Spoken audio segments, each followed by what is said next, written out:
Hi, Shannon here, animal sensitive and intuitive Reiki master practitioner and animal communication teacher with animallovelanguages.com. And I am so excited to welcome you back to another fresh new episode. It is my honor and my joy to serve as your mentor and your guide, and of course, your head cheerleader as you too embark upon your animal communication journey. Or perhaps you're meeting me midway, or perhaps you're even a working professional animal intuitive yourself. There is always more to learn and always more to share about the wonderful self-development, soul evolutionary path that is interspecies communication. It brings us to a point in our lives where we realize we do belong here. Despite all the pop culture and the movie and fiction portrayals of aliens invading our planet with the not very well veiled hints that we are in fact the invasive species here on planet Earth, the truth is that we do belong here. Often we just don't really remember and we don't act like it. And the more our technology advances and the more advances our own species makes, the more and more we're being called back home to our hearts to remember that with great power comes great responsibility. What are we going to do with our leadership role as quote unquote apex predator? Primary planet modifier. What are we going to do with it? Are we going to create a planet, a world where we are really the only species left who is thriving? Or are we going to create a world that we truly can all share, treasure, and enjoy together? And for most of us, this journey begins at home. Occasionally, there is someone who is called to take a really public role as a wildlife activist, a conservationist, evolutionary biologist. There are those wonderful beings amongst us, and we can learn so much from them, but not all of us are called down those particular paths. That doesn't mean we can't make a huge difference, an incredible difference, a world-changing difference.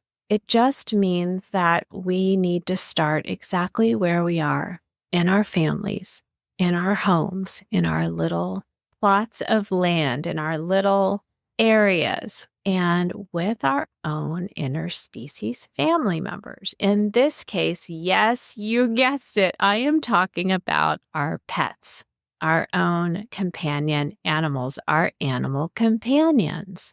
And that is really what I want to focus on for this episode is what is the nature, the fundamental, foundational nature of the human-animal bond. Of course, for millennia, we know this now thanks to those very same evolutionary biologists and anthropologists who have done the heavy lifting, if you will, the hard physical, often manual as well as intellectual labor of tracing our genealogies, our shared paths back in time, being able to identify exactly where key species like canines and felines and what are now called Homo sapiens, where did we meet up on our shared journeys? Where did our species cross paths? Where did wild equines and probably our predecessors come together and decide this is a good partnership? When did our paths intersect with our fellow bovines and all of the different other farmland and ranching animals that we have shared our work, we have shared our homes with for generations, for centuries? There are so many animal species on this planet that have agreed to partner with us. Cows, horses, donkeys, sheep, dogs, cats, birds, even reptile species in so many different ways around the world. These animals have agreed to support our species to help us hunt and fish and defend our families and plant our fields and cultivate our food and travel from place to place. It's really remarkable when you really allow your mind to wander around the world and see all of the partnerships that are taking place between humans and non-human animals. And none is closer to our heart, more treasured and precious than our own pets, our companion animals, the animals whose main job, really in many cases, whose only job is to be our emotional support, our mental support, as well as our physical support. We see this not just with service animals who have these enhanced abilities to recognize when we might be going a little physically, mentally, or emotionally off the rails, but we have these deep soul level connections. I'm seeing this more and more in my animal communication practice, where pet parents, clients come to me and they tell me about an animal, a precious soul animal who has passed on, has left their body. And they say to me something like, I've loved animals all my life, but I have never had a connection with an animal, with a dog or a cat or a bird or a turtle or a horse or some other species like the connection I have with this particular animal. And often they come to me in tremendous grief, in a feeling of despair or even hopelessness, saying, I don't know how I'm going to go on without this particular animal in my life. And we will talk more about this in future episodes. In fact, this episode is kind of laying the foundation for that. And it's a real spirit, soul level wake up call for our species, these impactful relationships. And so often, my pet parent clients report that they have few, if any, other humans that they can talk with about how they feel, about the fact that this wasn't just a pet, wasn't just a dog, just a cat. Thankfully, I feel like large numbers of our species are starting to phase that kind of language as well as that kind of worldview and mindset completely out of our frame of reference. However, far too many animal carers, animal family members, animal guardians, pet parents, far too many still feel like they really don't have anyone close in their inner circle who truly understands the kind of bond they're talking about, what they have just lost when this animal has had to leave their physical body. And the more I see this and the more interest there is in my client base with my pet parent client in talking about animal reincarnation, will their animal, their soul pet come back to them? The more it hauls me and us into a deeper investigation of the nature of this relationship, this soul level relationship. And so one day I was pondering this. I was meditating on this. I was really thinking about this. And I decided I was going to go on Google and I was going to research the origins of the word pet. What does the word pet mean? Where did the word come from? What was the Latin or Aramaic or Greek root of the word pet? Why do we use this word to describe animals whose primary job is to keep us company? And what does it mean? And I'll be curious to know if you've done anything similar, maybe what you've discovered. But what I discovered when I researched the word pet, at least in that moment in time, was nothing short of uninspiring. I discovered that the word pet arose a few hundred years ago, right around the time when we human animals had gotten accustomed to keeping company with small dogs and kind of tucking them into our shirt sleeves or carrying them around like they were little accessories. And it basically meant a possession of little consequence. And I thought to myself, that doesn't resonate with me at all. That makes zero impact on me. That absolutely does not describe the nature of the connection that I have shared all my life with my soul pets. It's just not good enough for me.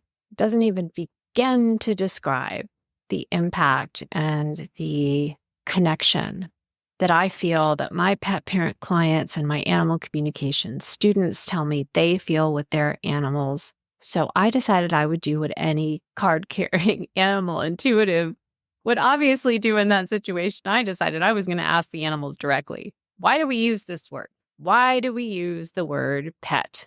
And you know what the animals told me? And it was like instantaneous. It was like, I didn't even have to take a breath. And they said, pet means partner, empathic friend, and teacher. Now, this resonated. I said to myself, this definition I can get behind, this definition I can share with confidence. And it came with so much love and empathy and compassion for our species, as well as sincere gratitude from the animals. Thank you for asking. Thank you for noticing. Thank you for acknowledging that the common dictionary definition does not even by a long stretch of the imagination do us any justice.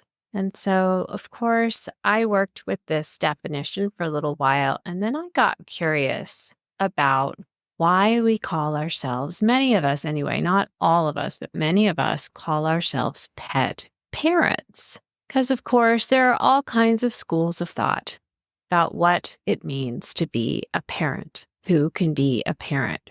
What or who qualifies to be a parent? And so this is a controversial term. This is a term that people that don't have soul animal bonds tend to overreact to. And this is a term that human parents sometimes misunderstand. And the truth is that the human infant, the human animal, when we are born, we are the most helpless of all newborn animal species. And so just fundamentally, the nature of the amount of care and shepherding that we need, it outdoes really what almost any other animal species requires. As we grow up, we just have a longer path to maturity. We also have a set of legal statutes that is far more encompassing and strict when it comes to the parenting and the mentoring and the launching of a successful adult human. I think the law is starting to get inspired to catch up when it comes to non-human animals, but we've got a long way to go, and that is a completely different conversation.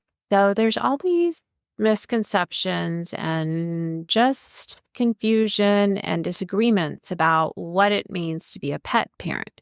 So I decided I was going to go, and of course I never learned, right? I was going to Google the definition of parent. And what I discovered was pretty much exactly what I've been sharing. It's someone who biologically combines an egg with a sperm, produces offspring, raises them up, and hopefully launches them into society as a successful, self-sustaining adult. However, there are deeper meanings for the word parent. And when I asked the animals, what does it mean to be a pet parent? What they told me was that it means holding space for someone to be all that they can be without getting confused or misdirected by outside appearances. And let me break this down for you. Basically, it means that when I look at my parrot Pearl, for instance, or my tortoise Malty, or my box turtle Io, or my dog Flash Gordon, I don't just see their outer costume, the definition I read in the dictionary, what other people see when they look at them, or the limiting roles that they are able to play in our lives. I see a whole and complete soul in every way, perhaps even more so, whole and complete, intelligent, loving, empathic, sensitive as any human animal I have ever met. It reminds me of that line in the movie, the original movie Avatar, where the village people, if you've seen the movie, probably even if you haven't at this point, it's become so much a point of conversation in pop culture that you're probably maybe at least passingly familiar with it. When the village people meet one another, they say, I see you. And it doesn't just mean, yep, gotcha, understand you're at northeast with the coordinates XYZ or whatever it is, or I gotcha, understand what you said. I see you. I see inside of you. I see the fullness of you, not in a creepy way, but in a very deeply, profoundly respectful way. And what the animals told me is, especially for companion animals, and especially in this time period right now, where we're even in some areas experimenting with giving artificial intelligence and robots human rights, a parent is somebody who sees the animal in front of them as different yet equal, more alike than different. Stay with us. We'll be right back. Hi, my name is Shannon Cutts. I'm an animal sensitive and intuitive, a Reiki master practitioner, and an animal communication teacher with animallovelanguages.com. Some of my areas of specialization include highly sensitive pets, anxious pets, pets in spirit, pet reincarnation, and an exploration of the deep soul contract bond that you share with your pet. For more information about my one-to-one private pet parent sessions for you and your pets, my Reiki and energy balancing sessions for pets, my signature animal communication adventure flagship program for students, and my ongoing animal communication adventure practice circle for students and graduates, you can visit me anytime at animallovelanguages.com. Looking forward to meeting you and your pet, and I send you all my love. And equal. In the case of a human animal who is helping an animal who's been traumatized, abused, rehomed, relinquished, has had physical, mental, emotional difficulties, it means that that human doesn't get constrained in their vision for all of who that animal can be by those challenges or those outer circumstances. It also means that that human doesn't look at that animal and say, oh, you're not a Homo sapiens, therefore you automatically have limits to how intelligent you are, how sensitive you are, whether or not you grieve your dead or celebrate when your children are born. It doesn't in any way take away your capacity to be fully alive. And that is my definition for what it means to be a pet parent. In fact, it is so much so a sacred trust, precisely because there isn't any of those other motivations, such as, in most areas anyway, legal protections, any kind of outer constriction, outer pressure, if you will, to do the right thing by an animal under our care. So it is all internally guided. It's really about we human animals taking it upon ourselves based on the internal soul level honor system. Treat this animal like the pristine, perfect, unrepeatable, sentient, soulful, conscious being that they are. It means seeing all of the potential, more so even than what the animal might be willing or able to see for themselves. And this can be particularly true when we're dealing with an animal that's gone through trauma that hasn't been resolved. When they're fearful or aggressive or shy, or they don't behave the way that we want or hope or expect them to behave, that we don't let that limit us. We don't let that stop us at the door and say, oh, this is the full potential of this animal. It's like, no, that's just a temporary circumstance. This really goes all the way back to the days when in my 20s, I was suffering from an eating disorder, anorexia, bulimia. And my very first mentor said to me, I really don't know all that much about eating disorders, but I do know what it means to struggle. And I do know that struggles can be overcome. And she said, I want you to know that I see you in there. I see you beyond the temporary struggle you're going through. And I know that together we can help you get through this. And you know what? She was right. And I discovered and have continued to discover and discover every day that I am so much more than the sum total of my past experiences, my current circumstances, or my struggles, or even my own sense of limitation. I am so much more than that. I might get through this whole lifetime and never know how much I am. One thing I do know is that one of the fastest ways to figure it out is unconditional love, because the mirror that unconditional love holds up to us is the mirror of soul level completeness.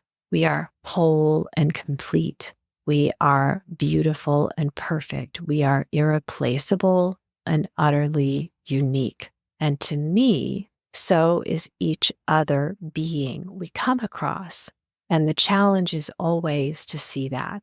So, the foundation for the work that I do, especially as an animal communication teacher, begins here with understanding that the reason our companion animals agree, sign up, even volunteer for the job, the pet, the companion animal, the dog, the cat, the horse, the goat, the pig, the bird, the turtle, the iguana, the bearded dragon, whomever your non-human animal love may be, they volunteered for that job. And they do see it as a job and as a sacred trust and as a responsibility. And in that way, just as we parent them by giving them all the bells and whistles, all of the perks, anything and everything they could ever need to actualize their full soul level selves in our company, so too do they do the same for us. Because in most cases, we human animals have great agency to meet all of our basic needs, our lowest rung, Maslow's hierarchy of needs for food, water, safety, shelter, even moving up the triangle a little bit to self-esteem and belonging and relationships and partnerships, but there's often still something missing. Either it's because we are guarding our hearts, we're not allowing anyone in, perhaps because of unresolved past trauma, difficulties, and challenges that we've been through. Often we don't even know that we're doing it. Or perhaps we simply haven't met any other human animals yet on our journey who have the capacity to truly see us and mirror for us our full potential and the value, the inestimable value that we bring to this world just by being here, not by doing anything, but just by being here. But our animals, our companion animals, our pets, with their partnership, their empathy, and the natural teaching abilities that they bring into their physical bodies from the soul level, from the spirit dimension, they do this naturally for us. It's effortless. We just look in their eyes, we feel their heartbeat, we sit and gaze at them in wonder. And quite naturally, our closed, hurting, fearful, avoidant hearts just open up. They just open up all on their own. Most often, we don't even realize it's happening. We just know we feel really good and really joyful in their company. And so often, it is their end of life transition where we really start to wake up to just how special and not optional this type of relationship is in our lives. And we realize I literally cannot live without this, because my life doesn't feel worth living without this. This is why I'm here.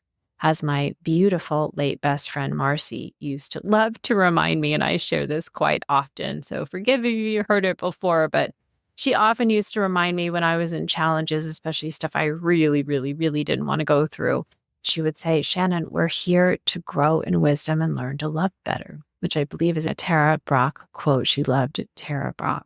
And she would remind me of this. And in the wake of her passing a few years ago, it has become more and more a guiding light in my life. I was talking with a pet parent client the other day, and she had read something from another animal communication book about why we incarnate in human bodies and why her soul animal might have been willing to come back to her through pet reincarnation. And she said, it all sounds just very dry and dull. And I don't know if I want to even ask my animal to sign up for this, because she said in the book, it just talked about, we only come here for lessons, to learn lessons. It's all about lessons. What whoever the author was of that book had failed to mention, or perhaps she had not yet read far enough to receive, is just a little bit of a PS on that, a little bit of extra information that's very necessary to know, is that there really is only one lesson. And that one lesson is to grow in wisdom and learn to love better. Really, the only lesson is unconditional love, expressed through empathy, expressed through partnership, expressed through teaching, which is really just sharing what we've brought here to offer, and then being willing to receive what others have brought here to offer. We do need each other, because we cannot learn this lesson without one another to show the way. In that, I often think about the Ram Dass quote. At least I think it was Ram Dass who said, we are really all just walking one another home. And yet with our beautiful companion animals, often because of their life expectancy, their lifespan for their species, they have to go home first. What is so important to understand is that that soul bond is so deep that we can call them back to us. We can call our partners, our empathic friends, and our teachers back to us. And I will be unpacking that a lot more in future episodes of Exploring Animal Communication. So please do stay tuned. For now, I wanted you to have this foundational awareness of what it means when we call our soul companion animals pets, and what it means for us, we lucky, fortunate human animals, to be their pet parents. Okay, I send you all my love. Bye for now, and please do return here soon for a fresh new episode of